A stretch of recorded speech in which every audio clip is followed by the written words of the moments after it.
A lot of people believe that body language is about what you can see on the outside, all those gestures, micro-expressions, facial expressions.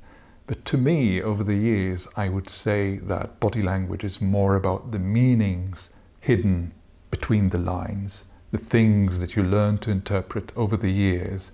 And unlike spoken language, where everyone can say whatever they please and whether you trust them or not is essentially a question of choice or experience, with body language, it's much more difficult to deceive your audience, so to say, because it's expressed in so many diverse ways.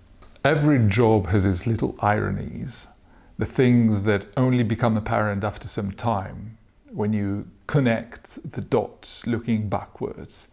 If you're a film critic, you may find it difficult at times to actually enjoy a film, not criticize it, not analyze it, not compare it to all the films you have seen in your life and learn to understand better, but simply to enjoy. Likewise, after emceeing, hosting, moderating, facilitating, whatever you call it, nearly 300 conferences, congresses, concerts, festivals, you develop certain habits. You start noticing certain patterns, and as a consequence, you develop certain allergies for those patterns. Now, some of those patterns are the consequence of an event format itself.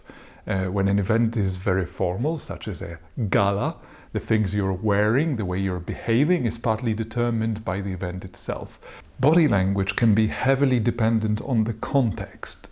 So it's not only in the context of a specific event, the person or the profession this person represents, but also minor aspects such as mood on a given day, the context of the topic the person is talking about.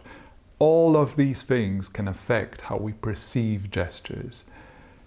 A steeple is seen generally as one of the most authoritative gestures. People who hold their hands like that have something meaningful to say. They have something wise to say. They are knowledgeable, experienced. That's why politicians are so fond of this particular gesture. Consultants, lawyers, people who want to create a strong, authoritative, knowledgeable impression on others.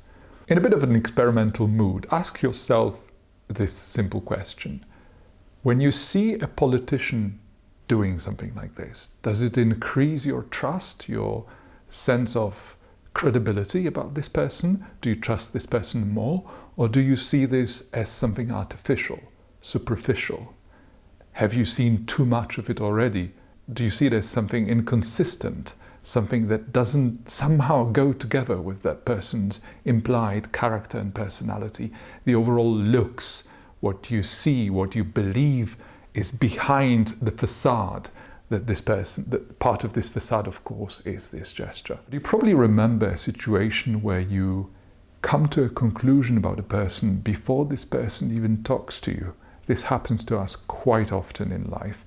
They have a certain fixed aspect, types of wrinkles that show that this person tends to smile more or smile a lot, or wrinkles that demonstrate that this person may be sad or serious or cynical, sarcastic even.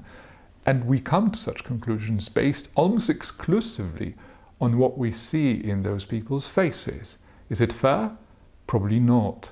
But that's also subconscious. Let's take another example. Do you remember the first time you tried driving, your first driving lessons? You will surely remember that initially all those activities were a conscious effort. The stick is here, the indicators are here, the brake and the clutch and the steering wheel, the windscreen wipers, everything had to be controlled quite consciously. Years later, you will remember one of those occasions when you are driving long distance and suddenly you start thinking about something, remembering something, and 10 kilometers later, you can't remember the road because your brain took over.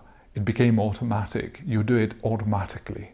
Your brain takes over.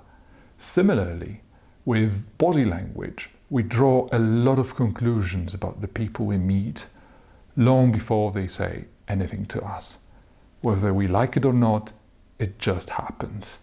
some of our decision-making processes rely on these subconscious judgments, assessments, evaluations. Now, because it's the end of the year, in the spirit of New Year's resolutions, let me ask you one of those bigger, deeper questions. Are you happy with your job? I suppose it was the ancient Chinese philosopher Confucius who said, find yourself a job you love and you will not work another day in your life. There is so much truth to it. I'm sure many of you will agree. Are you happy in your job? Do you love your job? Or do you have an altogether different set of attitudes to it, which are much less favorable? If you don't, now is probably a good time to consider doing something about it. The reason I'm asking you this in a short episode dedicated to body language as such is really simple. Our deep attitudes to the things that we dedicate most of the time in our lives, such as our jobs, are really reflected in our body language patterns. In other words, if we are happy, our body language screams happiness. If we are sad, miserable, disappointed, unhappy, chances are that the dominant patterns of our body language will reflect our unhappiness. And so for 2020, let me wish you health, happiness, and being true to yourself. Authenticity. All the best, and see you soon.